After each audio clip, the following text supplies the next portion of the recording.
find a fun filter.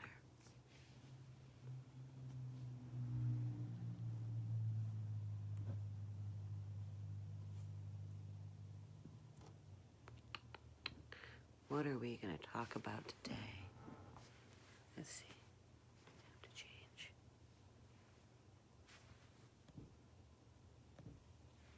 Did it just give me like lipstick and heart? Is that it? Really? Is that all it did? I don't want that nonsense. I don't need that nonsense. La la la la. What's this one? Whoa. You know what? We're gonna stick with that one today. What? Can I make it go like, this is crazy. All right. Good morning, everyone. I woke up late, like 7:30. And you're like, what? What are you talking about? 7:30 late? Yo, peeps, that's late for me if you don't know me. 7:30 is one of them times that I'm like, whoa, it's late. Because I generally wake up around the 5:30 hour. So, but that's okay. I needed the sleep. I needed to relax. Because for the weekend, that's just the cats. For the weekend, I decided to Marie Kondo my house and get rid of a bunch of stuff. Like, I got rid of another 2 boxes of stuff. So I needed to sleep because my brain was like, yo, you know, you could be doing this, and this, and this, and mania has entered the picture again. It happens. This is an interesting filter.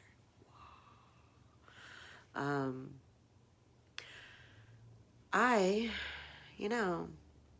talk a good talk sometimes, right? But am I really doing what I'm talking about? Well, yes. Most of the time, yes. When I talk about recycling, I recycle. When I talk about reducing waste, I do that. Like, we don't use paper towels. We use napkins. We use hand towels, things that can be washed. I know it drives my wife crazy. In fact, we just got rid of some really cute wicker paper plate holders. And I'm like, we've had these for 3 years. And we don't buy paper plates. Why? Because when I have a get-together, I break out the plates.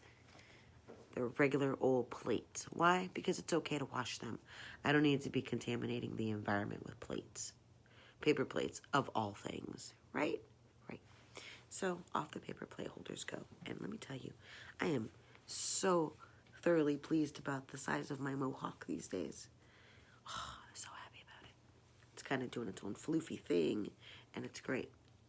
So, this new year, coming back to Norwich has definitely given me a lot of things to think about. I grew in this town, and a lot of people are not aware of that. Or maybe they are because they've heard me say it. But what does that really mean? Well, I came to Norwich in 1997. Yes. Maybe 96. No, potentially 97. Aaron was just a little wee tyke when we came to Norwich. He is now going to be 25 in February. So that's a long time for me to be in this town. And I lived a few places here. I lived down in Sandy Lane Apartments, down in towards the Taffville area. I then moved into Art Space, and I lived there for 7 years. And let me tell you, the Art Space experience was amazing, and I loved it. And it grew me so deep right in here as an artist. And I met some of my dearest friends at Art Space. Peter J. Crowley, Sarah Harford, Mike Galliburri, Kobe Murdoch, who wasn't Kobe back then. And that is my BFF Kobe. Linda. I met Christina when I lived at Art Space. So many of you, Addie, from which I met Lorraine. I mean, like, that 7-year span of me living downtown grew me exponentially as an artist. And I ran the gallery for 5 years. I moved out of art space only because my kid moved out. And it was time for me to downsize. This is story time, by the way. We're just going to have a little story time today. It was time for me to downsize, and I moved into Otis Street. And that's where I met my buddy Joel, who lives upstairs. And he lived upstairs on Otis Street, too. Apparently the boys are feeling testy this morning. And when I left Connecticut, I didn't know that I would come back. Wrong. I just didn't know when I would come back. Right? I didn't know when I would come back. And I came back, and I dropped in to this area, this sort of area, right? My first stop was actually Norwich, when I landed at Sarah's house. But I ended up in Meriden for a little while, hung out there, but then definitely found my way back home. We're going into my 3rd year back home. And I call it back home. I wasn't born here. I dropped here. I dropped here nearly 25 years ago, right? But it's home. And I came back because this little town needs me. City to city. It feels like a town. And I say that I'm walking in a town full of strangers all the time. Mainly because maybe I just don't know who you are. Maybe you don't know who I am, really. I have those people in my life. They're definitely tried and true. They know the deep down Burdekin's.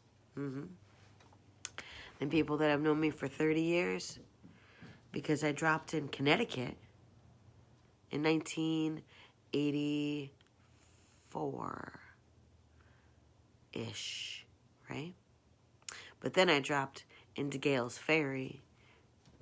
First it was Groton. You know, I've been all over this little Connecticut here, New London County. I know a lot about this place. That's why I love being here. There's lots of quirky little places in New London County that I love. And I don't want to leave New London County, and I don't want to leave Norwich. It's time for me to take my magical wand and bring all of the magic that I learned along the way to come hang out and play with me. And that's what this new position, I'll be waiting for my ring-a-ding phone call or the email that I should be getting today about my offer. Because the city of Norwich needs me. It needs my magic and it needs my ideas. And when I say I'm living in a town full of strangers, it just means that I don't feel a lot of connection much anymore. And maybe that's just a big sociological problem that we're facing, where we're all just not wanting to connect with each other anymore. Potentially. But what's it really? I mean, we all have conscious choice and we all make choices. My choice this year has been that I've needed to stay home. That I've needed to stay home and heal my body and stay away from people because there's crazies out there. But I've needed to stay home because I've needed to stay safe and healthy. Because my perspective on this pandemic is if we work together, we can get through this. But unfortunately, we are a divided nation and we are not working together. And that's our big downfall as the United States of America right now. We're powerful and we're rich and we don't need nobody else. We're not. A lot of people are just so rich, all they got is money. So poor. Because let me tell you, I ain't got no money. We have money. We have enough to get by. We have enough to sail over the waters. where we need to, and it has been a moderately smooth sailing this past year. Hasn't been easy, and it could have been easier, but I went out of work for 6 months, and that sucked for our finances. But it helped me because I was able to get my Lyme into more remission. I ate pizza, yo. You know what, guys? I ate real live pizza 2 days in a row. What? Just 2 pieces at a time. But I didn't rash out. And I didn't have a reaction to the few things. We're playing fetch now with the cat. The few things that I ate that were out of my restriction range. To actually eat something again feels great. It really does. So I've actually taken the 6 months to heal so that I actually can jump into this year and do this new job, which isn't even going to be like a job because, like, for reals, all I'm going to be doing. Okay, that's not true. Not all I'm going to be doing. But a lot of what I'm going to be doing is facilitating groups, workshops, events for the city with art. Like, what? Yeah. And the town of strangers that I live in. It's conscious choice. It's conscious choice whether or not you guys want to come see me. And I'm not gonna. I ain't begging nobody. Y'all know where I am. You do. I've lowered my expectation significantly over the people that I call my friends. And you guys are still my friends, don't get me wrong. I still love you guys. I still love y'all. But I'm not. I've stopped expecting anybody to come around. Right? I stopped expecting people to respond to my messages. And I've stopped expecting people to call me. Everybody does, though, when they need something. Because I'm the lady with the resource. Right? That's okay. I have thousands of resources at my fingertips. It's what I do best. Yep, it really is. And I know that I could do better about reaching out to people. And to be honest, I have reached out lots and lots and lots. And after a while, people just get tired of reaching out to people that don't get back to them. So that's where I am. I meet people where they are. Whether or not you like that energy, that's yours. But I will meet you where you are. I am very inviting. If you want to come over and hang out. I even like to be invited to things. Unfortunately, my ability to go to things is greatly compromised by what's happening in my life. Right? I'm not the person that can go 100 miles an hour anymore for like 2 or 3 days straight, or even like a full 12 hours. Nope. I can't, and that's okay. It's okay with me, because I get a lot of things done.